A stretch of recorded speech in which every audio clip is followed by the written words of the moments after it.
Hey, good morning, good evening, good afternoon.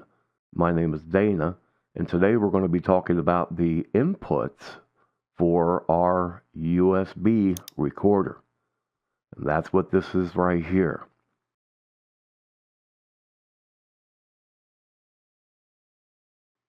Now, if you'll notice, it says please create an active playlist on the mixer to play audio files. This is something you actually have to do from the mixer. But as you can see, I've got 4 tracks coming in here. And let's go see where I pulled them from.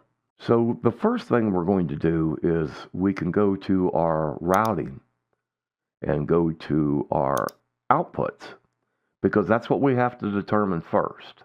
Is our USB recorder the source or is it the destination? And in this particular case, it is the destination.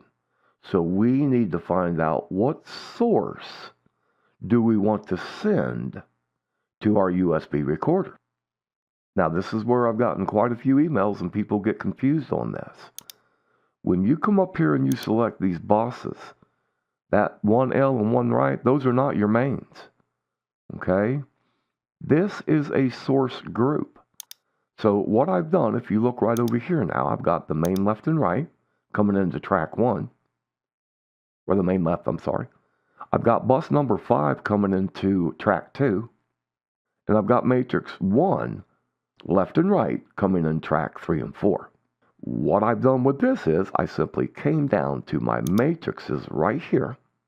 I turned on the sends on fader and I brought it up to a little under unity there, which is the negative 0.5. As far as the mains go, anytime that you have a channel coming into the mixer, it is automatically put into the mains. And if you wanted to remove this mic from the mains, it could be any type of mic on stage where you're queuing people up, you're guiding them through the performance, whatever, and you just don't want it running through the mains. You simply turn right there, just unclick. Okay? So for this, my source was the main left and right. Boom. There it is. So I can choose from any of these sources on our rack and compact. These are our 4 main left and right outputs. These are the outputs you see on the back of the rack that they call for their headphone amps, which, just so you know, never ever use those for a line out. Those are considered an amplified line out. So here's my bus. So right there. So now we switch from our main source group to our bus source group. And right there it is. I went in first to my bus, down here. Let me come out of sends on fader there.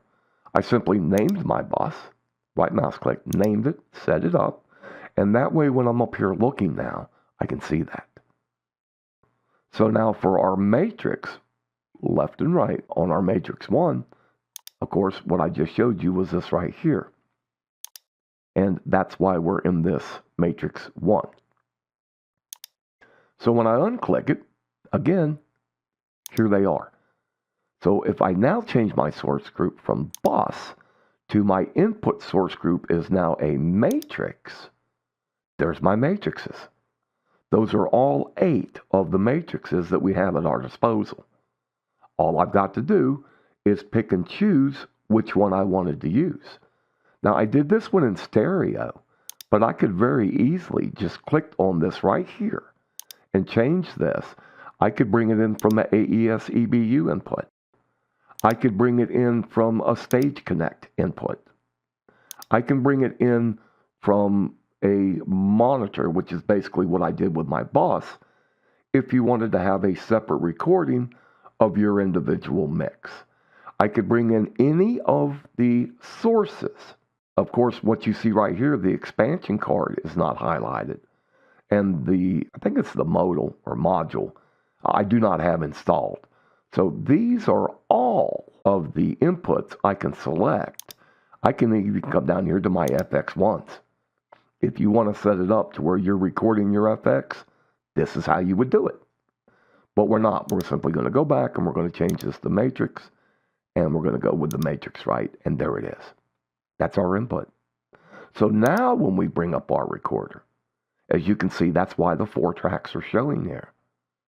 And again, all I have to do now is hit record. And that's what we're going to do. Now, immediately, everything kind of switches over. I'm looking at the panel as I'm looking at Wing Edit. There are some things that you cannot do in this software. You must set them up from the mixer. We haven't gotten that far yet, but we will. We want to take this step by step so we can get everything working the way it should be before we start experimenting and going outside of the box. Okay? I hope this has helped, and we'll see you on the next one.